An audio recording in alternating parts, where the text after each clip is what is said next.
The coalition will drop fines for car companies who breach Australia's vehicle emissions standards. Mainers now have more options to fix damaged vehicles thanks to the state's new right to repair law, which is taking effect today. In at least one state right now, changing your own oil could cost you $10,000.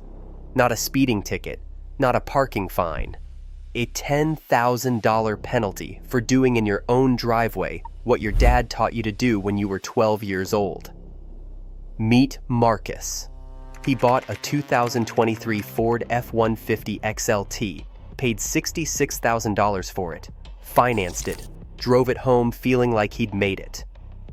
8 months later, he popped the hood, drained the oil, swapped the filter, and did everything right. Then he got a letter that made his stomach drop. And here's what nobody at that dealership told him when he signed the paperwork. The truck he bought? He doesn't fully own it, not the way he thinks. Because buried inside the fine print of new vehicle agreements, backed by manufacturer lobbying that has been running for years without most drivers ever noticing, there is a legal framework being built right now that is turning the most basic act of vehicle ownership into a finable offense. The laws are real, the fines are real, and the machines being used to enforce them are the same ones sitting in driveways across America right now. So before you touch your own vehicle again, ask yourself this. When did owning a car stop, meaning you could actually work on it? Nobody sent you a warning. Nobody ran an ad. Nobody stood up in front of a camera and said, "Hey, by the way, the right to work on your own vehicle is being quietly legislated out of existence. It just started happening. Bill by bill, state by state. And most drivers still have no idea it is already this far along. Here is what is actually on the table. Right to repair legislation, or more accurately, the war being fought against it, has been moving through state legislatures for years. On one side, independent mechanics, DIY owners, and consumer advocacy groups arguing that if you bought the vehicle, you have the right to fix it. On the other side, manufacturer lobbying groups spending tens of millions of dollars to make sure that never becomes the law of the land. The fines are not hypothetical. In states where manufacturer-authorized repair requirements have been written into warranty enforcement frameworks, performing unauthorized maintenance on a vehicle under warranty can trigger penalties starting at $2,500 and climbing to $10,000 depending on the violation. One automotive policy attorney in Michigan put it plainly in a 2024 consumer rights brief. The average car owner has no idea that the moment they drain their own oil on a financed vehicle, they may be stepping into a legal gray zone their manufacturer has spent years and millions of dollars constructing. Most buyers assume the Magnuson-Moss Warranty Act protects them, and technically it does. Passed in 1975, the law says a manufacturer cannot void your warranty simply because you performed your own maintenance or used aftermarket parts. That protection exists on paper. The problem is what happens in practice. Dealers deny warranty claims every single day, citing improper maintenance, and most owners do not have the time, the money, or the legal knowledge to fight back. So the denial sticks. Your grandfather rebuilt a carburetor on a Sunday afternoon with a Chilton manual and a socket set. Nobody threatened him with a 5-figure fine. Nobody told him the engine belonged to Ford until the last payment cleared. Today, a 2024 Ram 1500 owner who installs an aftermarket oil filter, a filter that meets or exceeds OEM specifications, can receive a warranty denial letter that costs them thousands in repairs they should never have had to pay for. This did not happen by accident. The complexity is intentional, the legal exposure is intentional, and the system was designed long before you ever walked onto that lot and signed your name. The question is not whether this is happening. The question is how deep it actually goes. Pop the hood on a brand new truck and tell me what you see. Not the engine. The engine is buried underneath plastic covers, wiring harnesses, and emission systems stacked so deep you cannot find the dipstick without consulting the owner's manual. That is not an accident. That is a design philosophy, and it has a name: It is called complexity by intention, and it is the single, powerful tool manufacturers have ever used to separate you from your right to fix what you own. Go back 15 years. Lift the hood on a 2005 F-150 with the 5.4-liter V8. Everything is right there. Spark plugs, belts, alternator. You can see the engine. You can reach the engine. A competent weekend mechanic could pull that motor in a driveway with basic tools. Now look at what Ford is selling in 2026. The 3.5-liter EcoBoost, buried under layers of turbocharger plumbing, direct injection components, and a 10-speed transmission managed entirely by software you cannot access without a dealer-specific diagnostic login. One forum moderator on f150forum.com wrote what thousands of owners were already thinking. I've been working on trucks my whole life.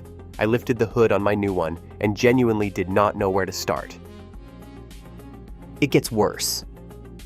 On the current generation Super Duty, certain major repairs require removing the entire cab from the frame to access what is underneath. Not because it produces a better result, not because it is safer, because the truck was engineered with the assumption that only a dealer with a factory lift and a manufacturer software subscription would ever be working on it. That assumption is worth billions of dollars a year to Ford's service network. Then there is Toyota. The previous generation Tundra with the iForce V8 was documented running past 1 million miles with basic maintenance. Change the oil, replace the timing belt, do the routine work, and that engine simply would not quit. The new Tundra replaced that engine with a twin-turbo V6. Since launch, over 10,000 of those engines have required full replacement. 10,000, not repairs, replacements. A powertrain engineer who worked on Japanese domestic market trucks told a Jalopnik contributor, "When you add that much boost to an engine that was never designed to carry it, you are not building performance, you are building a future repair bill." And the data collection sitting on top of all of it makes everything worse. Modern trucks monitor how hard you drive, where you go, and how aggressively you use the vehicle. That data does not stay private. It goes to the manufacturer, and when you file a warranty claim, they already know exactly what you did. Here is a number that should make you furious. An oil change on a 2024 F-150 at a Ford dealership will cost you somewhere between $120 and $180, depending on the market. The exact same service, same oil grade, same filter specification, same interval, costs about $15 if you do it yourself. That gap is not about labor. It is not about expertise. It is about a closed ecosystem that was deliberately constructed to make sure the money flows in one direction and one direction only. The dealership service monopoly is not accidental. It is engineered. Manufacturer warranty agreements are written with language that strongly implies, and in some cases outright states, that maintenance must be performed at authorized facilities using OEM-approved parts. Most owners read that language and assume it is a legal requirement. It is not. But the manufacturers know most people will never look up the Magnuson-Moss Act, and they write the agreements accordingly. One independent shop owner in Columbus, Ohio told Car and Driver, "I've had customers come in apologizing, literally apologizing, like they were doing something wrong by not going to the dealer. That's how deep the conditioning goes." The extended warranty is where the trap fully closes. A new truck buyer financing $66,740 on a 2024 F-150 XLT gets pitched a 7-year extended warranty in the finance office. Sounds like protection. What it actually is a contractual leash tying every service visit to an authorized dealer at authorized dealer prices for the life of the agreement. Miss a dealer-documented oil change, and the warranty company has grounds to deny your next major claim. The paperwork is designed to make compliance the path of least resistance and deviation the path of maximum financial risk. Run the actual numbers over an 84-month loan on that same F-150. Purchase price plus interest at current rates, plus dealer-only maintenance across 7 years, lands a buyer somewhere north of $90,000 in total money spent. Before insurance, before fuel, before the first repair bill that falls outside warranty coverage. A dealer principal in Houston told Automotive News last year, "The margin on the vehicle sale is maybe $2,000. The margin on 7 years of service appointments is the business." Before we go further, if you want the full breakdown of which vehicles are designed to cost you the least to maintain and own, I put together a free ebook called Avoid These 17 Cars in 2026. Depreciation data, reliability scores, maintenance cost by model. Link is in the description. Download it before you walk into any dealership. The lobbying money that built this system does not lie. Manufacturer associations spent over $25 million fighting right-to-repair legislation across 12 states in the last 3 years alone. That is not protecting safety, that is protecting revenue. In November 2020, the voters of Massachusetts were asked a simple question: should you have the right to repair, to access the data your own vehicle generates, so that independent mechanics can repair it? 75% of them said yes. 3 out of every 4 voters. One of the most lopsided ballot results in the state's history. The auto industry's response was immediate.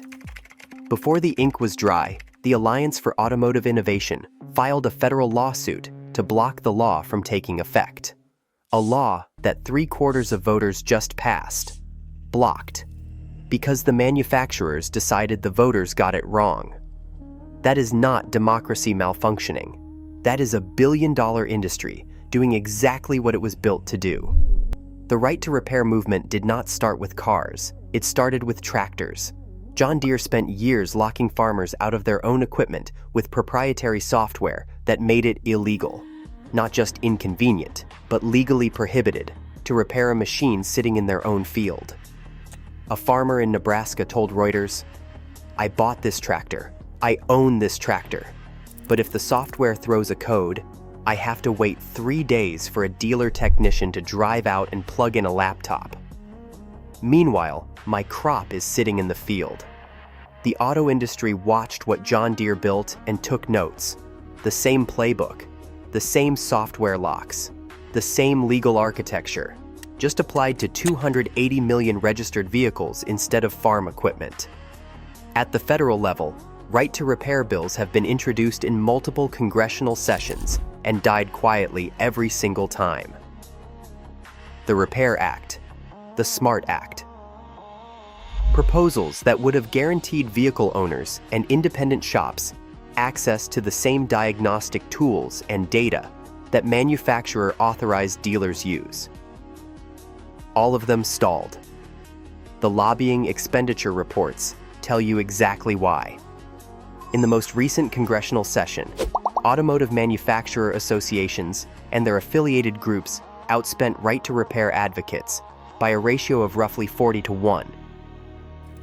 The independent repair industry is being strangled in slow motion. There are approximately 230,000 independent auto repair shops in the United States right now. An ASE-certified master technician who owns a 3-bay shop in suburban Atlanta put it this way in a trade publication interview. 5 years ago, I could fix anything that rolled through my door. Today, there are whole categories of repairs on new vehicles I physically cannot perform because I cannot access the manufacturer's system. That's not a technical problem. That's a policy decision someone made on purpose. The law is being used as a weapon, and the target has always been your wallet, not your safety. There is a 1998 F-150 with a 4.6-liter V8 sitting in a driveway in rural Tennessee right now with 340,000 miles on it.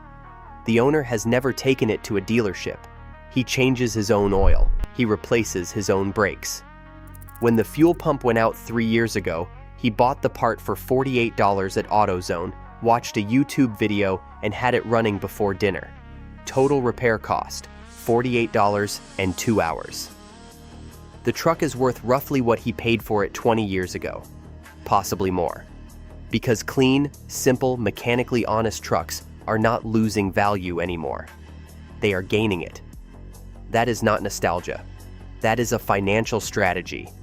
The depreciation math on a new truck is one of the most brutal wealth destruction events an average American can voluntarily walk into. A 2026 F-150 Platinum rolls off the lot at $86,000. The moment it leaves the dealership, it loses roughly 20% of its value. That is $17,200 gone before the first oil change. By year 3, that same truck is worth somewhere around $52,000, while the owner still owes close to $70,000 on an 84-month loan. They are underwater by nearly $18,000 on an asset that is continuing to lose value every single day it sits in the driveway. A clean 2001 Toyota Tundra with the 4.7-liter V8, the engine that ran forever, the one Toyota built before they decided turbocharged complexity was the future, sells today for between $12,000 and $18,000 depending on condition and mileage. It has already absorbed every depreciation hit it will ever take. Parts are cheap, widely available, and require no manufacturer login to access. A timing belt replacement that costs $1,800 at a Toyota dealership costs $300 in parts at an independent shop where the mechanic can actually get to the engine without proprietary software telling him he is not authorized. A classic truck buyer and restoration specialist who runs a shop outside of Boise told his YouTube audience what his sales data was already proving. 2 years ago, I was selling these trucks to hobbyists and nostalgic buyers. Now I'm selling them to 35-year-olds who just got their first dealer repair bill on a truck they've had for 4 years and did the math. The privacy calculation sits on top of all of it. An older truck does not know where you are. It does not report how hard you cornered on a dirt road. It does not hand that information to an insurance company or a warranty department looking for a reason to deny your claim. It is just a machine, your machine, fully and completely yours. That distinction is becoming worth real money. Nobody in the finance office hands you a piece of paper that says, here is what this truck will actually cost you over the next 7 years. They hand you a monthly payment. One number. The smallest, most manageable looking slice of a financial commitment that, fully calculated from start to finish, would make most buyers walk straight off the lot and never look back. Run the real numbers on a 2024 Chevy Silverado LTZ financed at current rates over 84 months. Purchase price sits around $62,000. Interest over the life of the loan at 7.5% adds roughly $17,000 on top of that. Dealer-only maintenance over 7 years, oil changes, tire rotations, scheduled service intervals, all performed at Chevrolet authorized facilities, as the warranty agreement strongly implies you should, adds another $8,000 to $11,000 conservatively. Insurance on a vehicle valued at $62,000 in today's market runs $2,400 to $3,200 annually, depending on your zip code and driving history. Add it up, and the truck that felt like $850 a month in the finance office is actually costing somewhere north of $105,000 by the time the final payment clears, for a truck with cloth seats that will be worth $28,000 when you are done paying for it. Then the recalls arrive. Ford logged more than 150 separate recalls in a single recent year. 150. The next closest manufacturer was not even in the same conversation. Owners of 2021 and 2022 F-150s with the PowerBoost hybrid system reported finding themselves stranded with trucks that simply stopped communicating with their own software mid-drive. One owner posted on the F-150 forum, "I was on the highway doing 70 miles an hour when every warning light on the dash lit up at once. Dealer kept it for 11 days. Told me it was a software issue. Fixed it with an update. 2 weeks later, same thing happened. General Motors is not watching from the sidelines. The 6.2-liter V8 engines in current generation GMC Sierra and Chevy Silverado trucks have been documented locking up without warning, and in the most severe cases, throwing pistons through the block entirely. Not a slow failure, not a gradual warning. A catastrophic mechanical event in a truck some buyers are still making payments on. Every additional feature the salesperson highlights in the walkthrough, the multi-function tailgate, the cylinder deactivation system, the 14-speaker audio, the massaging driver's seat, is a future repair line item the dealership service department is already planning for. They built the complexity. They own the tools to fix it. And when something breaks on your $86,000 truck, there is only one place the system was designed to send you. You are not powerless in this system, but you have to walk into it with your eyes open because the dealership, the manufacturer, and the finance office are all counting on the fact that you won't. Start with 5 questions. Ask them before you test drive anything, before you let a salesperson pull your credit, before you even decide which lot to walk onto. First, what does dealer-only maintenance cost annually on this specific model? Not the payment, not the sticker. The annual cost of keeping this vehicle in compliance with its own warranty agreement. Get that number in writing before you sit down. Second, does my state have active right to repair protections that cover this make and model? Because that answer changes what you are legally allowed to do the moment something goes wrong. Third, what is the documented 5-year total cost of ownership on this vehicle, including software-dependent repairs? Not the manufacturer's estimate. Real owner data from forums, from reliability surveys, from the people who actually lived with this truck for 5 years. Fourth, are there known powertrain or software issues already documented on this model before I buy it? The Tundra twin-turbo failures were showing up in owner forums 8 months before Toyota acknowledged them publicly. The information exists. Most buyers never look for it. Fifth, what happens to this vehicle's repairability? When the manufacturer stops supporting its software platform in 10 years? Because a $86,000 truck that cannot be serviced is not an asset. It is a very expensive paperweight. The vehicles that give owners the most freedom right now are not secrets. Pre-2015 trucks built before full software integration became standard. Toyota and Honda platforms with the widest independent repair network in the country. Older body-style Fords and Chevys from the late 1990s and early 2000s where the engine is accessible, the parts are cheap, and no manufacturer login stands between you and a functioning vehicle. A mechanic who has run an independent shop in Phoenix for 19 years told a local news outlet, "The customers I never worry about are the ones who come in with an older Toyota or a pre-OBD2 domestic truck. I can fix anything on those. The customers I worry about are the ones who just bought something new and think their warranty protects them from everything. It does not. Know your state's right to repair status. Understand what Magnuson-Moss actually guarantees you. Document every maintenance action you perform yourself with receipts, photos, and dates, so no dealer can void your coverage on a technicality. The most important shift is the simplest one. Stop thinking about the monthly payment. Start thinking about total cost of ownership over 5 years. That single change in how you approach a purchase is the only weapon that consistently works against a system that was built to take your money slowly enough that you never notice until it is already gone. A $10,000 fine for changing your own oil is not the end of this story. It is the beginning of where it is heading.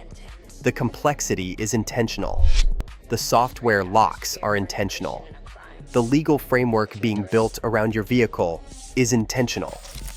And every buyer who walks into a dealership armed with nothing but a monthly payment is walking straight into it without a fight. Download the free ebook. Avoid these 17 cars in 2026 before you step onto any lot. Link is in the description. The repo man is busy enough. Do not hand the dealership your future along with your signature.